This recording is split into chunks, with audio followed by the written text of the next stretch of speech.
Hi, and welcome to my tutorial on how to do Ariel's hair from The Little Mermaid. You can see I've started with a bit of curl to my hair already. You can do this with pin curls, spiral curls, barrel curls, but I like to do it the day before so that the curls have fallen out a good bit.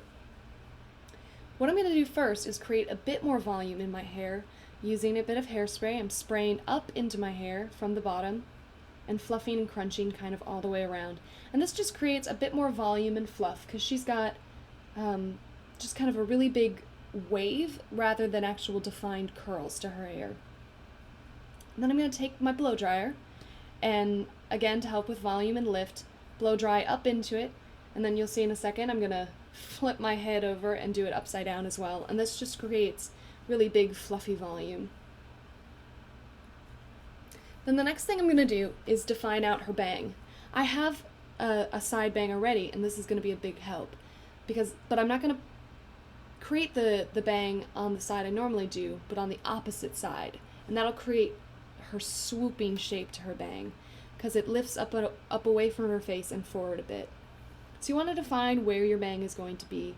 I like to cover really the front top of the head. You can see as I'm pulling it to the other side, just trying to look at what that swoop already looks like. And one thing you can do is set it in a pin curl the night before. If you get your hair wet, you pull it across to the opposite side and then roll back towards the center of your head. You see I've pulled it across to the side, and using 2 fingers, I'm going to roll that curl back towards the center of my head. And so again, you do this with your hair wet and let it dry overnight. Depending on how thick your hair is, will determine how long you need to give your hair to dry. But again, this curling shape helps create that swoop she's got, and you want to do it from the opposite side of where you want the bangs to fall. Using opposites helps create the lift and volume. You can also cheat and do this with a curling iron. I'm not going to do that because that tends to make a more crushed kind of curl. I like the pin curl. It's a bit more natural and fluffy. So you can see I'm pulling that out. And now what I'm going to do is just a variety of tricks to create even more lift and volume and really define that swooping shape that her bangs have. And unfortunately, I try a bunch of different things, but it's not an exact formula. So the things I try might not necessarily work for you, or you might have to do them longer or differently. You really just have to play with your own hair and figure out what your hair is doing. And it really, it's a day-to-day thing. It depends on how you wore your hair the day before, where your curls were, if you curled your hair, what direction you did them in. First thing I'm going to use is a bit of gel. I'm going to work the gel into my hair and then blow dry it. And everything I do, whenever I use the blow dryer, I'm blow drying up and across to the opposite side. Again, because opposites and vertical volume are what help you create that swooping shape. And you'll really, again, just have to play with your own hair, play with the products you own. I find that gel and hairspray kind of work wonders. Gel, hairspray, and a blow dryer. That's about all you need. That and a bit of patience. And just kind of understanding how your hair is working. And you can see I'll go back and I test and see where the swoop is falling. And every time you do this, you're going to define your bang a bit more. Brush it into shape. Make sure you're only using the hairs that are falling the way you want. You'll see occasionally I separate out and pull out bits of hair here and there. Really just playing with your hair and figuring out how it's working. So you can see what I'm doing right now is creating a pin curl again. I'm going to, guess you can see how it's creating that swoop shape. I hairspray that a bit, and I'm going to blow dry it. Again, blow drying up and into the shape you want it to form. And really just using a lot of product to kind of create a firm hold. And so now I'm going to tease and play with it more and keep pulling it across to the side, figure out how it's falling. The thing you do want to be mindful of is how, when you're pulling it across, you're going to want the bangs closest to your face to be held at shorter lengths than the bangs further along the top of your head. That also helps create that swoop and that wave.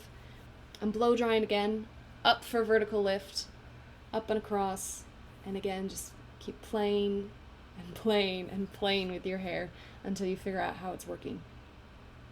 So I'm going to speed this up a bit as I can continue to tease and play with my hair. Another thing you can do to help create volume is to actually take a comb or a brush and tease it a bit, but you don't want to tease it near your part. You're going to want to tease it under the part that's going to be hidden by your bang. So it creates that lift from underneath, but the ratting of your teasing isn't going to be seen. So now that I've kind of gotten it to where it's falling into the shape I want, this is where I'm actually going to fully define the bang. So you see, I'll brush it a bit. I define where my side part is, and then you're going to part it to the other side. Brushing up and pulling across. You want it to be kind of smooth on top, but it doesn't have to be perfectly smooth, because if you can see her hair in the movies, it's got kind of a messy, fluffy bang. And now this I've slowed down so you can see a bit what I'm doing with my fingers. It's a lot of gentle teasing and pulling and pushing into place. You want to push and pull forward so that you're creating that vertical frontal lift in your swoop. And again, the hairs closest to your face, you want to hold at tighter locations, tighter lengths, shorter lengths than the hairs going across the top.